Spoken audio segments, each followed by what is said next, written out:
Imagina esto, apareces ahí, en una habitación con paredes amarillas que se extienden por doquier, luces fluorescentes encima de ti, zumbando, el olor a viejo, como si el aire mismo se hubiera muerto hace años y nadie se hubiera molestado en sacarlo. No hay salida, no hay ventanas, solo habitaciones con pasillos que se interconectan y regresan al mismo sitio, como un laberinto. El lugar te resulta familiar. Sientes esa sensación de estar en un sueño o pesadilla. Todo se siente nuboso. Cada minuto aquí te roba un pedazo de cordura. Y lo peor, esa sensación de que nunca vas a volver a tu casa. Estos son los Backrooms, una creepypasta nacida en internet en 2019, en un post de 4chan. Empezó con una simple foto de habitaciones amarillas vacías y una descripción que se volvió legendaria. Si no tienes cuidado y te noclipeas en las áreas equivocadas de la realidad, caes en las Backrooms, donde no hay nada más que un olor a alfombra mojada, el amarillo monocromático, el zumbido interminable de las luces fluorescentes y aproximadamente 600 millones de millas cuadradas de habitaciones vacías, segmentadas al azar, en las que puedes quedarte atrapado. Dios te ayude si oyes algo vagando por ahí, porque ya te oyó a ti. Desde entonces, la comunidad la expandió cientos de niveles,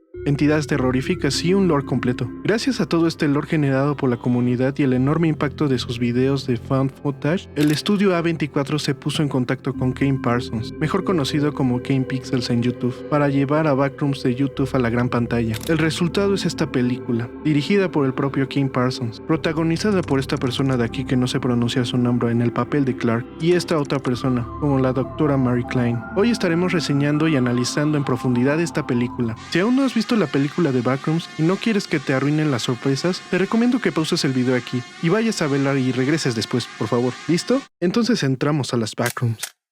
La historia sigue a Clark, un arquitecto divorciado que ahora vive y trabaja en su propia tienda de muebles baratos. Clark está lidiando con problemas de alcoholismo y una vida estancada mientras va a terapia tratando de resolverlo. Un día, mientras investiga anomalías eléctricas en el sótano de su tienda, descubre una extraña puerta o grieta que lo lleva a otro lugar, un laberinto infinito de habitaciones amarillas monótonas, luces fluorescentes zumbantes y pasillos que parecen no tener fin. Lo que empieza como descubrimiento se convierte rápidamente en una pesadilla, cuando Clark decide explorar más y lleva a otras personas con él, pero el lugar no está vacío. Hay entidades hostiles, mientras que el mismo plano en donde se encuentran tiene recuerdos de las personas que han estado ahí, incluyendo a los protagonistas. Estos recuerdos traumáticos terminan consumiendo la mente de aquellos que permanecen mucho tiempo en este lugar, incluso de Clark. Más allá de adaptar bien los espacios liminales, su atmósfera y todos sus guiños a otras películas clásicas, quiero enfocarme en su mensaje principal, una exploración de lo que es la mente humana a través del trauma, el dolor y la línea entre la cordura y la locura, cuando no se encuentra una salida.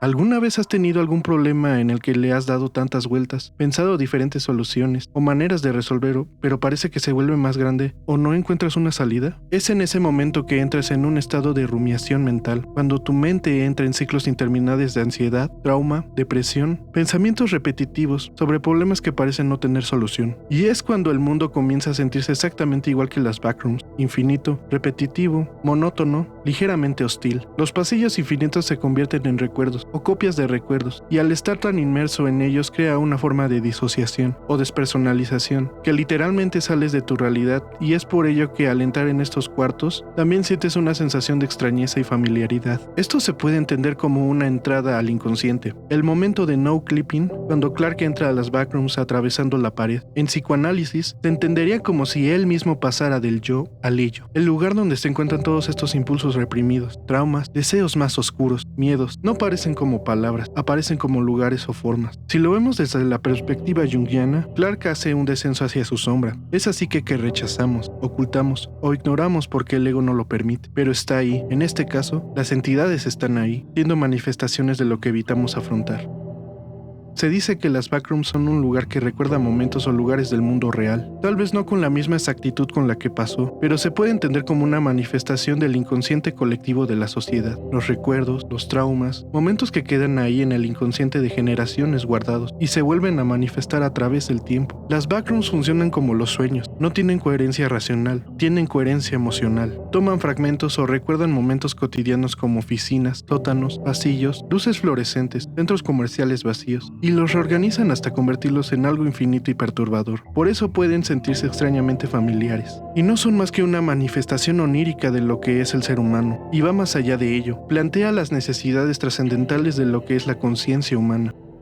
Si entramos en terreno filosófico, es en parte nihilista. Hablan del miedo de ser olvidado y de la insignificancia. En un universo infinito y vacío, tu vida, tus problemas y tu sufrimiento no importan. Las backrooms no tienen un creador malvado, ni una razón aparente, o al menos planteada en la película. No hay un propósito oculto, ni una lección final. Es un sistema roto, infinito y vacío, que simplemente está. Tú no eliges estar ni entrar ahí. Tu sufrimiento, tu miedo o tu búsqueda de sentido no le importan en absoluto. Pero no solo ello, aquí entra el absurdismo de Albert Camus. A pesar del sinsentido del universo, o en este caso de las backrooms, el ser humano decide crear su propio sentido a pesar de ello. El verdadero horror de las backrooms no está en el vacío, sino en qué haces frente a ese vacío. Y aquí hay dos posturas que plantea la película, lo que hace Clark y lo que hace Mary. En el caso de Clark, decide el filosófico emocional, decide rendirse, volverse loco, dejar que la entidad lo atrape y de la misma forma, su propio trauma lo consuma. Murray, por el contrario, decide la esperanza, buscar una salida, aún sabiendo que se encuentra en un lugar hostil. Su sentido de supervivencia le hace aferrarse a la idea de que a pesar del trauma, la indiferencia de las backrooms y de la dificultad en general de la vida, siempre hay una salida. En este caso, hay algo importante. Las backrooms no funcionan porque hay una entidad ahí merodeando. Como he dicho, el lugar carece de un propósito o razón divina en este sentido. Es una manifestación de lo que somos. El monstruo que aparece en el clímax de la película no es más que una manifestación de todo lo que Clark ocultaba en su ser, su sombra. El verdadero monstruo no está allá afuera, somos nosotros mismos, lo tenemos internamente oculto. Es como si te dijeran, bienvenido a la parte de ti que intentabas no mirar. Y si lo piensas, no es que las backrooms hayan aparecido de la nada en el sótano de la tienda de Clark. Metafóricamente, él ya estaba atrapado ahí, dentro de las backrooms, mucho antes de entrar. Y si lo extrapolamos al mundo real o la sociedad, todos nosotros tenemos o estamos atrapados en una backroom, en loops mentales de traumas, culpa, autocrítica, recuerdos repetitivos que nos atormentan a lo largo de la vida y nos terminan aislando. Terminas en una especie de alienación social y desconexión por tratar de resolver problemas que igual nunca van a tener solución, pero intentas salvar a alguien de su infierno mental y puede terminar arrastrándote también. Y si lo vemos de otra forma, es como una especie de purgatorio. No estás ahí porque seas especial, no es tu destino final, pero tampoco sabes cómo salir. En el caso del purgatorio de Dante, el sufrimiento te purifica, pero en las backrooms, el sufrimiento simplemente está ahí. El purgatorio es absurdo. Sufres sin saber si te estás redimiendo o no. Es más una purificación que se vuelve existencial. Te rindes y dejas que las entidades te lleven, o decides sobrevivir y seguir buscando una salida aunque no tenga sentido. De igual forma, es una sátira del hipercapitalismo moderno, las consecuencias llevadas al exceso. ¿Te ha pasado alguna vez que de niño ibas por la calle muy transitada, donde habían casas o terrenos baldíos, pero con el tiempo, esas casas eran vendidas y veías que se transformaban en edificios de oficinas, comercios, restaurantes, tiendas, etc., hasta en el punto en el que hoy en día ves esos mismos edificios vacíos? Edificios que llevaban años con letreros de "se renta", pero al final nadie utiliza durante años. O un centro comercial enorme que abrió y que 3 años después tiene la mitad de los locales cerrados, o locales que sigues preguntándote ¿cómo es que siguen abiertos y nunca nadie compra nada ahí? O un complejo de apartamentos con un parque que se construyó por pura especulación inmobiliaria y ahora solo es concreto muerto y grafiteado, luces apagadas y silencio. Me recuerda al caso de la ciudad de Lusail City, en Qatar, en el 2022, cuando se celebró el mundial en ese lugar. Se construyó toda una ciudad entera desde cero, con 8 estadios espectaculares, infraestructura gigante, hoteles, metro, todo diseñado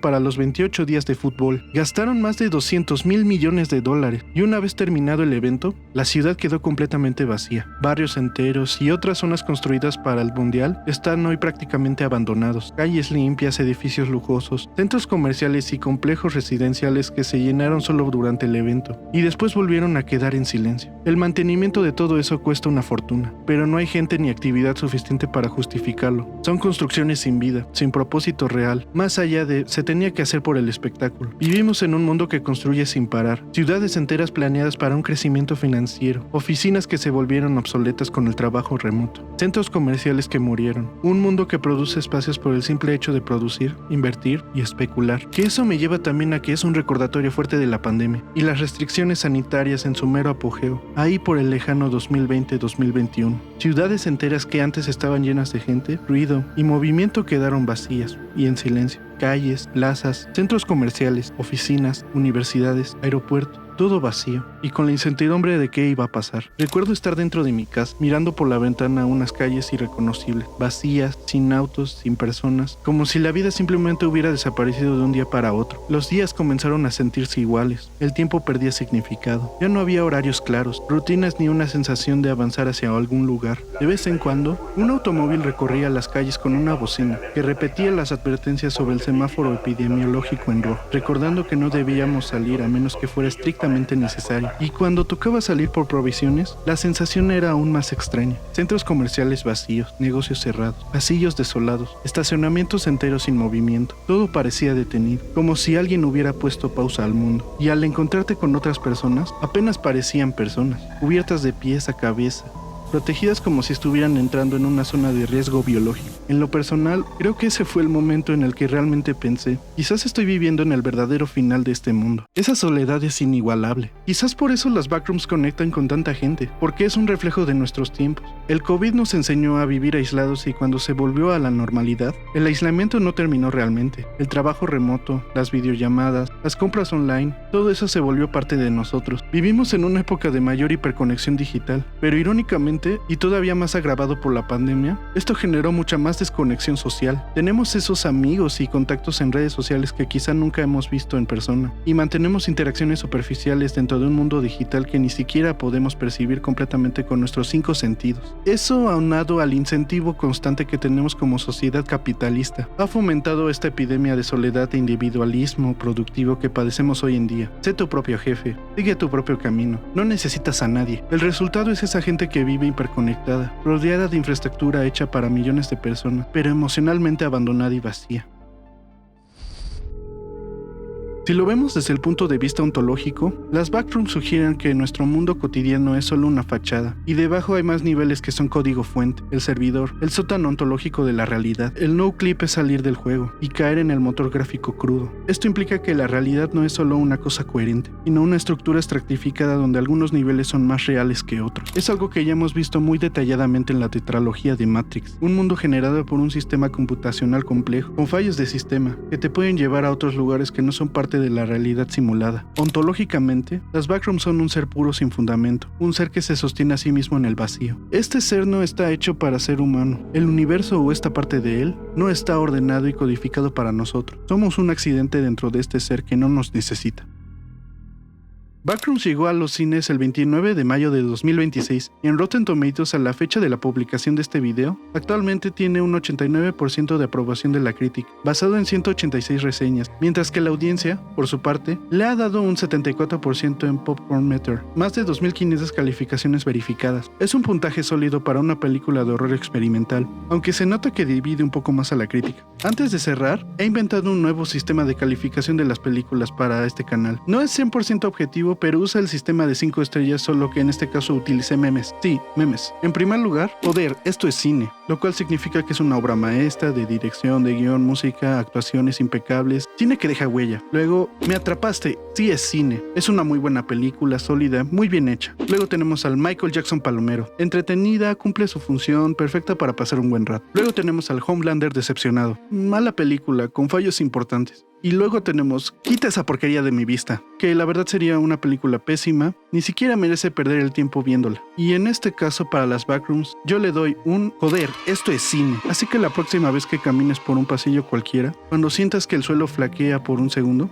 ten cuidado. ¿Qué crees tú? ¿Las backrooms representan algo más profundo sobre el miedo moderno al vacío o al aislamiento? Déjame tu teoría en los comentarios. Suscríbete y activa la campanita. Nos vemos del otro lado. Hasta la próxima entrega.